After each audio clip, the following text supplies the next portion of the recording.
राधे राधे, जय श्री कृष्णा। मैं अंजलि कुमावत आप सभी का वंदन करती हूँ, अभिनंदन करती हूँ। तो आज के वीडियो में हम आपके लिए लाए हैं श्रावण मास महात्म्य में 13वां अध्याय। तो वीडियो शुरू करने से पहले आप हमारे चैनल को सब्सक्राइब करके बेल आइकन को प्रेस कर लेना। तो वीडियो शुरू करते हैं।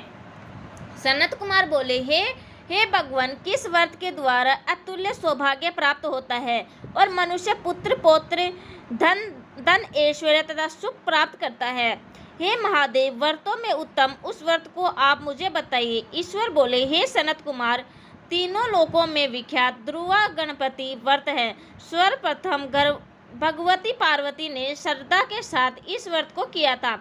हे मुनि सप्तम, इसी प्रकार पूर्व में सरस्वती, महेंद्र, विष्णु, कुबेर, अन्य देवता, मुनिजन, गंधर्व, किन्नर, इन सभी ने भी इस व्रत को किया था। श्रावण मास की शुक्ल पक्ष की शुद्ध व महापुण्यदायिनी चतुर्थी तिथि को इस व्रत को करना चाहिए, क्योंकि उसी दिन सभी पाप समूह का नाश हो जाएगा। चतुर्थी के दिन स्वर्ण पीठासीन स्थित एक दंत गजानंद निवेशक की स्वर्णमय प्रतिमा बनाकर उसके आधार पर स्वर्णमय ध्रुवा को व्यवस्थित करने के पश्चात विद्यांश्वर को रक्त वस्त्र से व्यवस्थित ताम्रमय पात्र के ऊपर रखकर सर्वतोभद्र मंडल में रक्त पुष्पों से अपामार्ग समित ध्रुवा, तुलसी, विलव पत्र, इन पांचों पत्रों से अन्य उपलब्ध सुगंधित पुष्पों से, सुगंधित द्रव्यों से, फलों से तथा मोदकों से उनकी पूजा करनी चाहिए और इनके बाद इन्हें उपहार परिवर्तित करना चाहिए।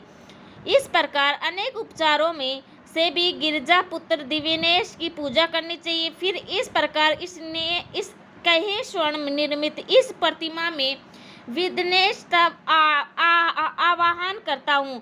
कृपा निधि पधारे। इस स्वर्ण में सर्वोत्तम रतन चटित सिंहासन को मैंने आसन के लिए प्रदान किया है, इसीलिए विश्व के स्वामी इसे स्वीकार करे। हे उमा सुत, आपको नमस्कार है। हे विश्वव्यापिनी, आपको नमस्कार है।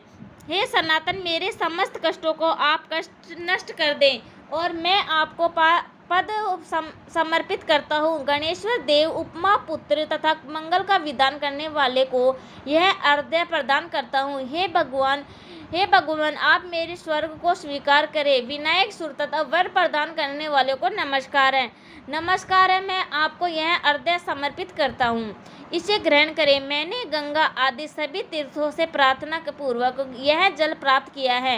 हे सुर भंगव, आपके स्नान के लिए मेरे द्वारा प्रदत्त इस जल को स्वीकार कीजिए। सुंदर से चित्रित तथा कुमकुम सेंगा हुआ यह वस्त्र युग्म आपको दिया गया है, आप इसे ग्रहण करें। लंबोदर तथा सभी विघ्नों का नाशक करने वाले देवताओं को नमस्कार है। उमा के शरीर मल से आविर्भूत के गणेश जी, आप इस चंदन को स्वीकार करें। हे सुर श्रेष्ठ, मैंने भक्ति के साथ आपको रक्त चंदन से मिश्रित अक्षत अर्पण किया है। हे सुर सत्तम, आप इसे स्वीकार करें। मैं चंपा के पुष्पों, केतकी के पुत्रों तथा चंपा कुसुम के पुष्पों से गौरी पुत्र की पूजा करता हूँ। आप मेरे ऊपर प्रसन्न हो। सभी लोकों पर अनुग्रह करने तथा दानवों का वध करने के लिए स्कंद गुरु के रूप में अवतार ग्रहण करने वाले आप प्रसन्नता पूर्वक यह धूप लीजिए। परम ज्योति प्रकाशित करने वाले तथा सभी सिद्धियों को देने वाले आप महादेव पुत्र को मैं दीप अर्पण करता हूँ, आपको नमस्कार है। इसके बाद गणाना धाम इस मंत्र से मोदक, 4 प्रकार के अन्न, प्यास तथा लड्डू आदि का निवेद्य अर्पण करें। मैं आपकी मुख शुद्धि के लिए आदर पूर्वक कपूर, इलायची तथा नागवली से दल से युक्त तांबूल आपको प्रसन्न करता हूँ। हिरण्य गर्भ के गर्भ में स्थित अग्नि के स्वर्ण बीज को मैं दक्षिणा के रूप में आपको प्रदान करता हूँ, अतः आप मुझे शांति प्रदान कीजिए। हे गणेश्वर, गजान अध्यक्ष है। हे गौरी पुत्र है गजानंद, हे इभानंद, आपकी कृपा से मेरा व्रत पूर्ण हो। इस प्रकार आपने सोमार्थ के अनुसार विघ्नेश का विधिवत पूजा करके उपस्कर निवेदित सामग्री संग्रहित गणाध्यक्ष को आचार्य के लिए अर्पण कर देना चाहिए और फिर आचार्य से प्रार्थना करें, हे भगवान, हे ब्राह्मण दक्षिणा सहित गणराज की मूर्ति को आप ग्रहण कीजिए। आपके वचन से मेरा यह व्रत आज पूर्णता को प्राप्त हो। जो मनुष्य 5 वर्ष तक इस प्रकार व्रत करके उद्यापन करता है वह वांछित मनोरथों को प्राप्त करता है और देहांत के बाद विकलोक को जाता है, अथवा 3 वर्ष तक जो इस व्रत को करता है वह सभी सिद्धियां प्राप्त करता है।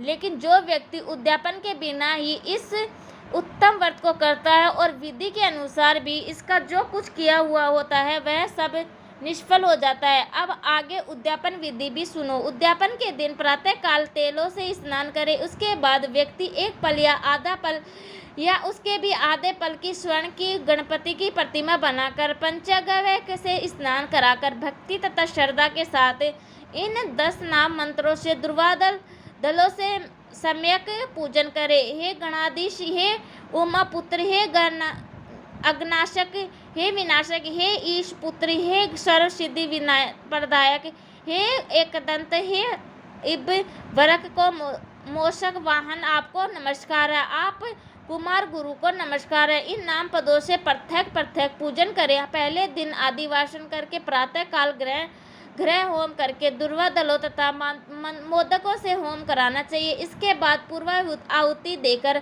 आचार्य आदि विधिवत पूजन कराना चाहिए और घट तुल्य घनों वाली गाय का दान अपने सामर्थ्य के अनुसार दान करना चाहिए।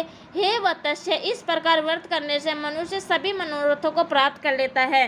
हे सनत कुमार, अपने प्रिय पुत्र गणेश को व्रत करने से संतुष्ट होकर मैं इस मनुष्य को पृथ्वी पर सभी सुख प्रदान करके अंत में उसे सद्गति देता हूँ। जैसे ध्रुव अपनी शाखाओं के द्वारा वृद्धि प्राप्त होता है, उसी प्रकार उस मनुष्य की पुत्र पौत्री आदि संतति निरंतर बढ़ती रहती है।